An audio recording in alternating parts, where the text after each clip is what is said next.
Now, let's come to some of those things that might affect, entrepreneurs, especially the younger ones, when it comes to trying to survive, right, in this climate like we've defined. That one of those things is going to be tax, right? And let's ask ourselves, do we have an existing system that is equitable, for the different groups? And, how does it really affect, the sustainability of this business over time right now, looking at what we have on ground? I mean, that's your forte because you understand the whole tax reforms and all that.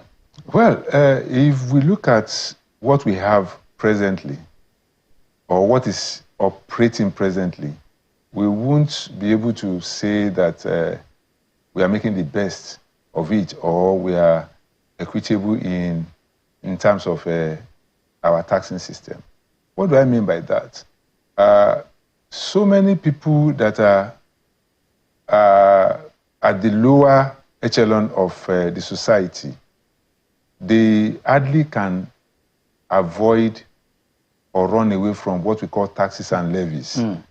If you use the businesses as example, the small, micro, medium businesses, they pay all sorts of levies and taxes because somebody who, like I said, is just by the roadside, a councilman will come and say you have to pay so and so because he doesn't want that business to be disrupted. We, whether rightly or wrongly, pay that levy so that he can survive for the day and be able to, carry out his daily activity. But for those who are high up there, they can easily avoid paying taxes. Why? Because the system is not as efficient as it should be. They can run away from paying taxes on several things because the system is not as efficient. They have the capacity, to bribe their way through. They have the capacity to hire people who will actually help them walk through it and, bring down the value of what they are supposed to pay as against the real thing. So the people below the ladder are not able to run away from most of those things.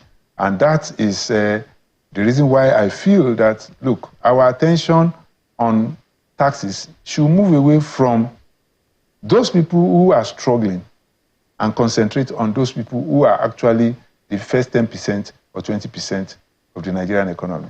Okay, so let me ask, it's good you brought it up. How much of the Nigerian economic problem can be tied to tax evasion?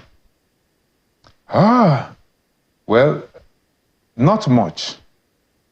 I would say not much in the sense that the system that allow people to evade taxes is in the hands of those who are evading the taxes.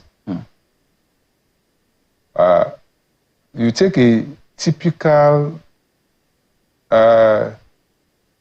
elite, and that elite has sources of income, assets, multiple sources of income, assets, and all of that ordinarily, are susceptible to payment of one form of tax or the other.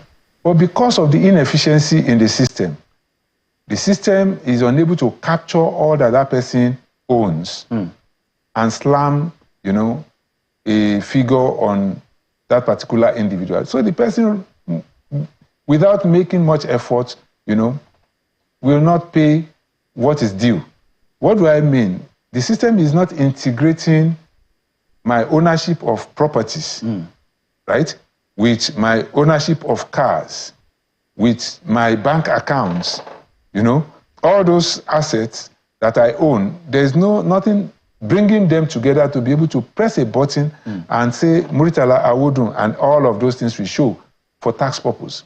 And that's why technology, data integration has to come in because the impact of that is going to be very significant on the top 10, top 20 people than even the people at the lower echelon.